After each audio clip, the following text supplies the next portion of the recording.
विनायक बेटे, आज हम अपनी एक स्टोरी में आपको समझाता हूँ। स्टोरी यानी पोएम है जो मैं स्कूल टाइम में आप बहुत अच्छी तरह से मुझे ये लर्न थी। और मैं स्कूल टाइम में जब भी कोई प्रोग्राम्स होते थे तो जैसे लोग इंग्लिश की पोएम अक्सर सुनाते हैं, जैसे ट्विंकल ट्विंकल लिटिल स्टार ज़्यादातर लोगों की बनी हुई होती है।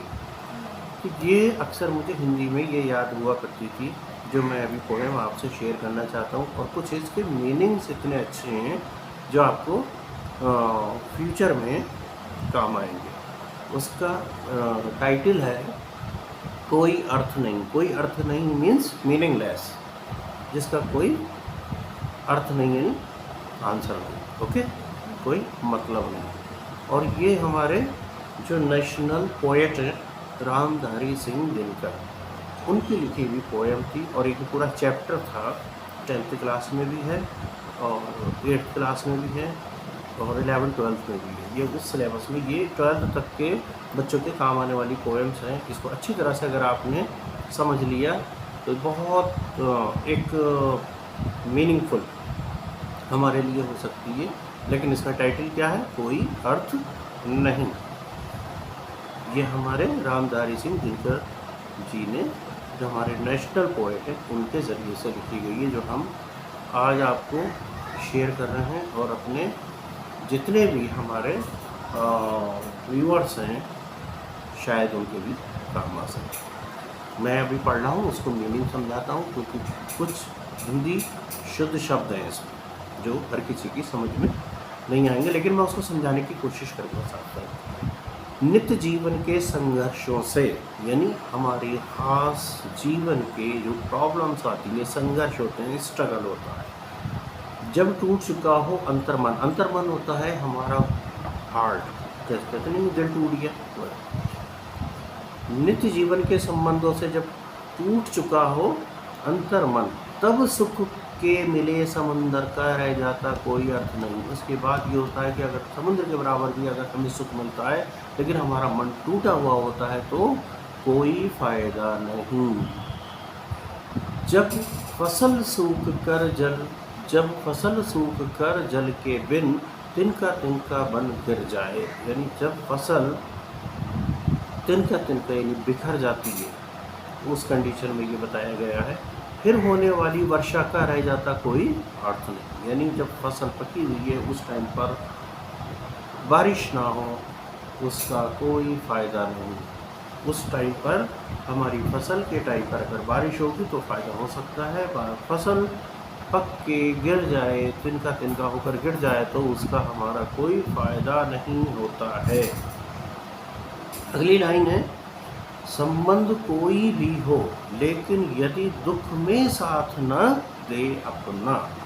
संबंध कोई भी हो लेकिन कोई भी साथ ना दे अपना, फिर सुख में उन संबंधों का रह जाता कोई अर्थ नहीं। यानी जब परेशानी में जब कोई साथ नहीं आता और उसके बाद सुख में तो सभी काम आते हैं, बताइए, लेकिन जब दुख में जो काम आता है उसी को याद किया जाता है। नेक्स्ट लाइन है हमारी, छोटी छोटी खुशियों के क्षण, क्षण होता है मोमेंट, पल जिसे कहते हैं। छोटी छोटी खुशियों के क्षण निकल जाते हैं रोज़ जहाँ, यानी हमारी फिर सुख के नित्य प्रतीक्षा का रह जाता कोई अर्थ नहीं। जब छोटी छोटी खुशियों के क्षण निकल जाते हैं जो रोज़ाना के रोज़मर्रे के ज़रिए से जो होते हैं, लेकिन जब हमारा सुख का टाइम आता है तो उसका कोई मीनिंग नहीं रह जाता। मन कटुवाणी से आहत हो, कटु मन यानी हार्ट, कटुवाणी यानी जो शब्द दिल को लगते हैं, जो शब्द अच्छे नहीं होते उसको क्या बोलते हैं? कटुवाणी, यानी वाणी यानी बात करना, जो अच्छी तरह से बात नहीं करता उसको कटुवाणी कहते हैं। मन कटुवाणी से आहत हो, समझ में आ गया? आहत यानी दुखी हो, भीतर तक छलनी हो जाए। वो जब बुरी बातें सुनते हैं तो मन अंदर से क्या हो जाता है? बुरा हो जाता है।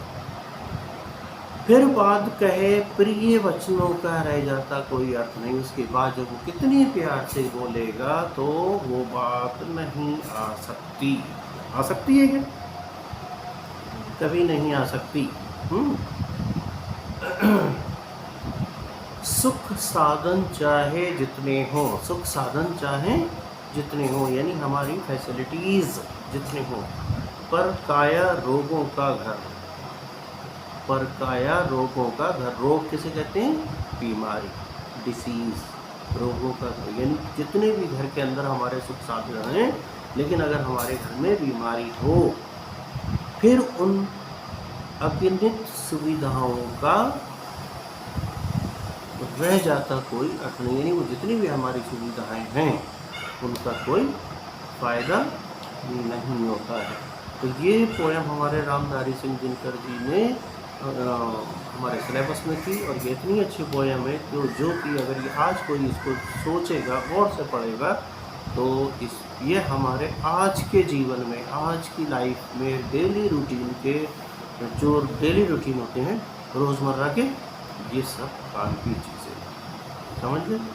ये जो भी मैंने ये अभी बताया, ये हमारे जो हम बुक्स से जो लिया गया है, ये जून 2018 यानी 6 साल पहले का एक लिखी हुई पोएम थी, जो रामधारी सिंह दिनकर की थी, जो मेरे लैपटॉप में अवेलेबल है। आज मैं उसको सबसे शेयर कर रहा हूँ। उम्मीद होगा आप लोगों को अच्छा लगेगा। मैं आज अपनी बच्ची राया कुलसुम को समझाने की कोशिश कर रहा हूँ कि ये अच्छे से पढ़ें, समझें, और फ्यूचर में ये भी कुछ किसी को समझाएं और काम आ सकें किसी के। ये मेरे लिए बहुत बड़ी बात होगी। हम न्यू मदर्स अकेडमी के ऑफिस में बैठे हैं, और हम आपको सिर्फ यही शिक्षा दे सकते हैं कि कोई भी शब्द, कोई भी लाइन आपके काम आ सके। Thank you so much. इसी के साथ ही हम अपनी बात को ख़त्म करेंगे। Wish you all the best, good luck. गर्मी बहुत हो रही है, आप अपने घर में सेफली रहें। टेम्परेचर बहुत हाई हो रहा है इस time, more than 40 degree temperature दरों का है, और इस टाइम दिल्ली का 50 degree, more than 50 degree temperature Delhi का हो रहा है। Carefully. Thank you so much.